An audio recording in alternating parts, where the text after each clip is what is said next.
menunaikan solat fardu zuhur, dan kita masih berada dalam bulan ini Ramadan, maka kita memanjatkan kesyukuran kita kepada Allah Subhanahu wa taala dan kita berdoa mudah-mudahan Allah menjadikan bulan Ramadan kali ini Ramadan yang barakah, yang mana dengannya Allah Subhanahu wa taala memberikan kepada kita taufik dan hidayah.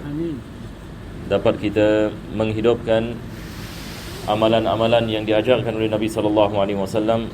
Mudah-mudahan ya Allah menerima segala amalan kita, segala ibadah puasa dan qiyam, dan menjadikan Ramadan ini kali ini Ramadan yang berkesan dalam kita mendapatkan ketakwaan kepada Allah Subhanahu wa taala.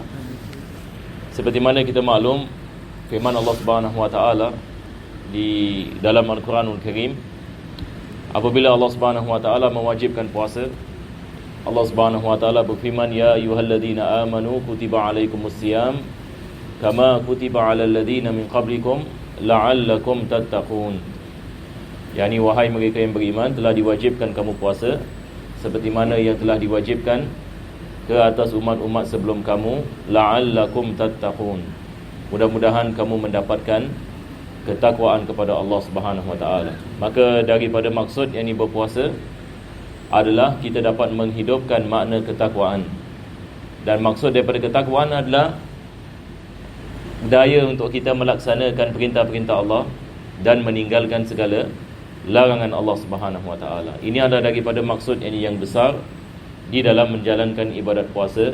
Dan seperti mana ulama kita mereka mengatakan, puasa ini bukan saja kita meninggalkan makanan dan minuman, akan tetapi bagaimana kita dapat melaksanakan perintah Allah dalam keadaan kita berpuasa, bagaimana kita dapat menjaga panca indera kita yang lain, dapat menjaga mata kita daripada melihat yang haram, daripada telinga kita daripada mendengar yang haram, daripada lisan kita daripada membicarakan yang haram. Sebab kita ada hadis Nabi SAW yang mana Nabi mengatakan, kam min sa'imin laisa lahu min siyamihi illa al-ju' wal 'atash.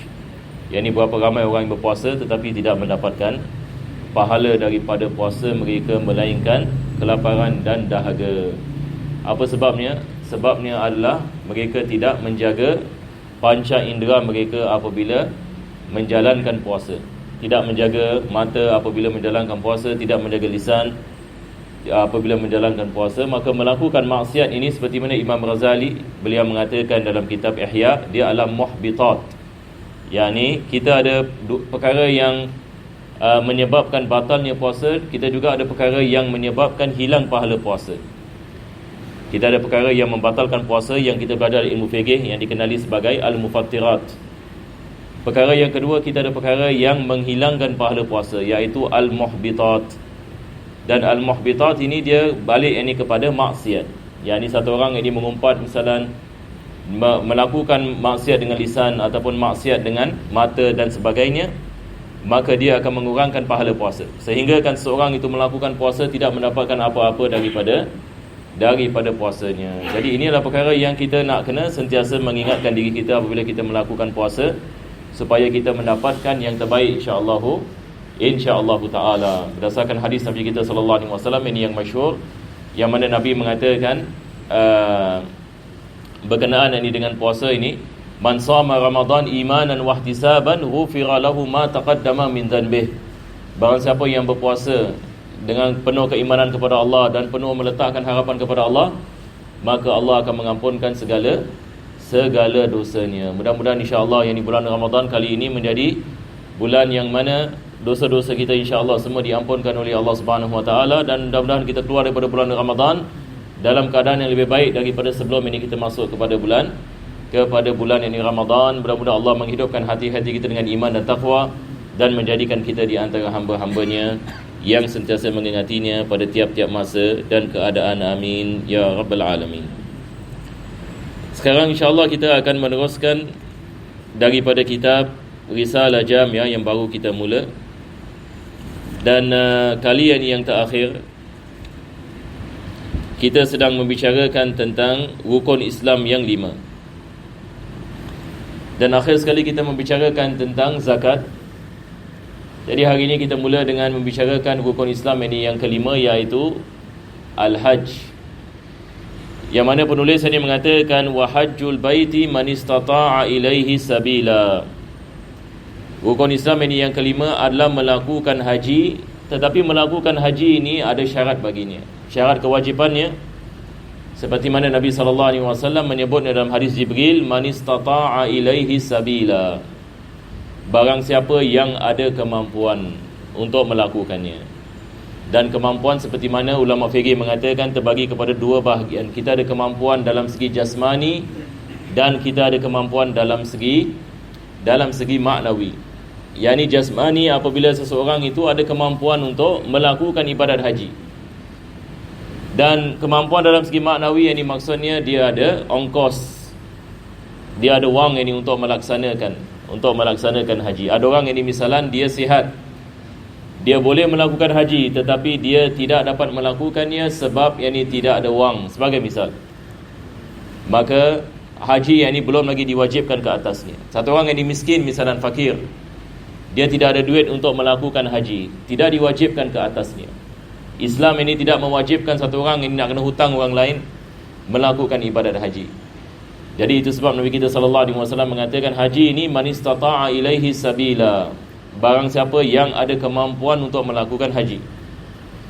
Tetapi kalau sekiranya seseorang itu ada kemampuan dan dia tidak melakukan haji dan maut datang, ini masalah. Ini adalah daripada perkara yang kita nak kena merenungkan ya. Kalau sekiranya seseorang itu ada kemampuan melakukan haji, diwajibkan ke atasnya. Tetapi tidak diwajibkan dia melaksanakan haji tahun ini. Mungkin saya memberikan misal. Sekarang kita sedang berada pada bulan Ramadan. Tidak lama lagi akan masuk bulan Zulhijjah. Bulan Ramadan tahun ini misalan satu orang misalan dia mendapat kemampuan untuk melakukan haji. Dalam segi yang ini kemampuan jasmani, dalam segi kemampuan yang ini maknawi, dia ada wang yang ini dan sebagainya, dan dia mampu melakukan dan sebagainya. Adakah diwajibkan dia melakukan haji tahun ini? Ini kita ada perbezaan di antara mazhab Syafi'i dengan mazhab Hanafi dalam masalah ini. Kita dalam mazhab Syafi'i tidak diwajibkan. Tidak diwajibkan dia melakukannya dengan segera.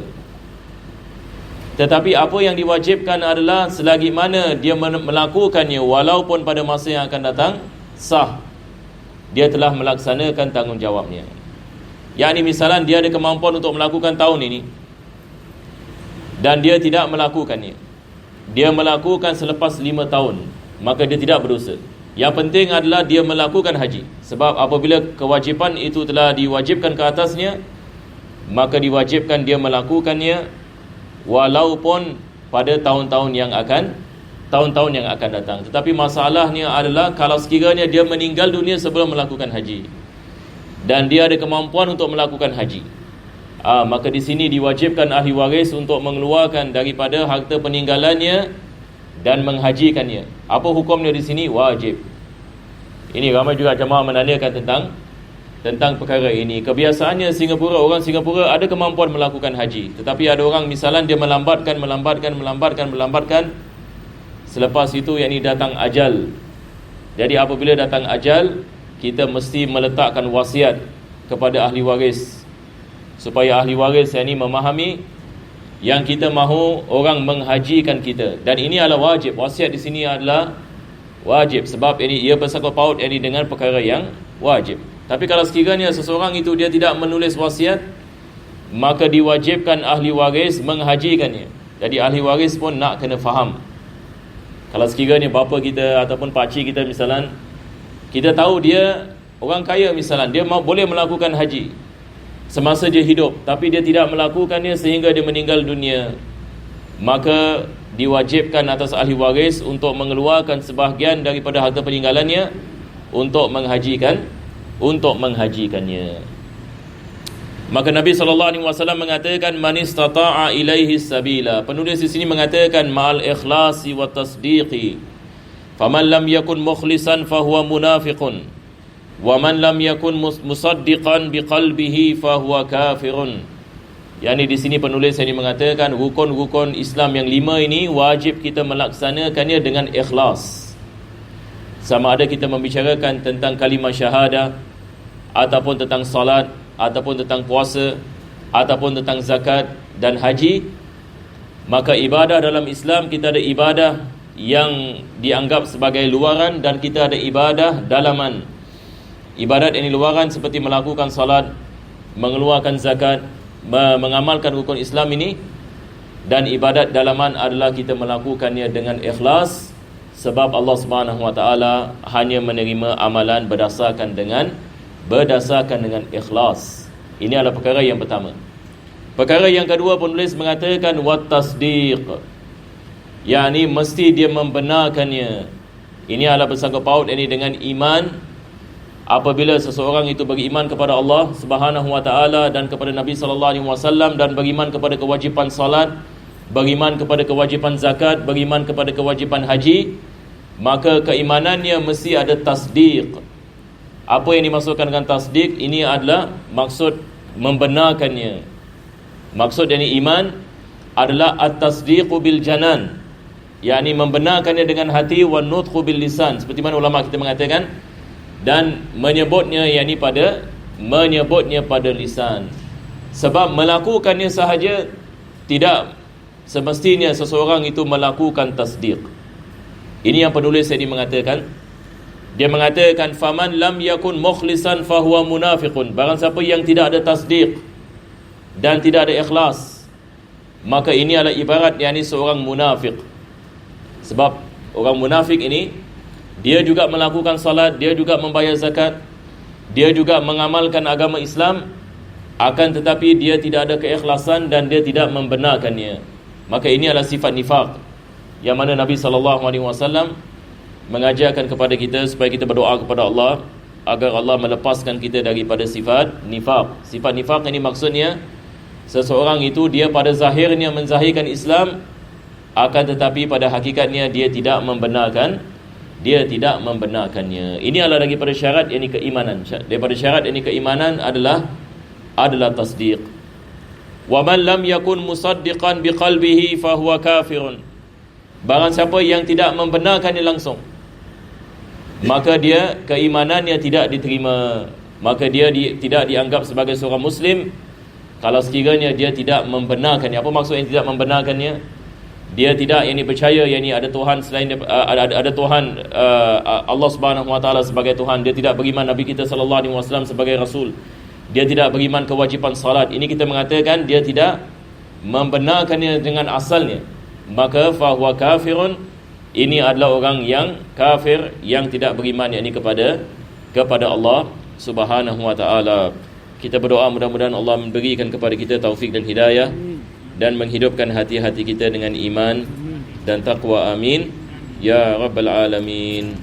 Seterusnya penulis ini mengatakan wa aslul iman. Jadi insya-Allah kita akan tangguhkan insya-Allah pada minggu yang akan datang. Kita akan membicarakan tentang apa yang dimaksudkan dengan iman. Jadi insya-Allah kita berhenti di sini. Kalau sekiranya jemaah ada soalan, bolehlah tanya ya. Kalau ada soalan yang berkenaan dengan bab puasa ke ataupun bab solat ke. Tidak ada ya. InsyaAllah kita berhenti di sini. Bismillahirrahmanirrahim. Alhamdulillahirabbil alamin. Allahumma shalli wa sallim ala sayyidina Muhammad wa ala ali sayyidina Muhammad. Rabbana atina fid dunya hasanah wa fil akhirati hasanah wa qina adzabannar. Sallallahu ala sayyidina Muhammadin wa ala alihi wa sahbihi sallam. Alhamdulillahirabbil alamin. Al-Fatihah.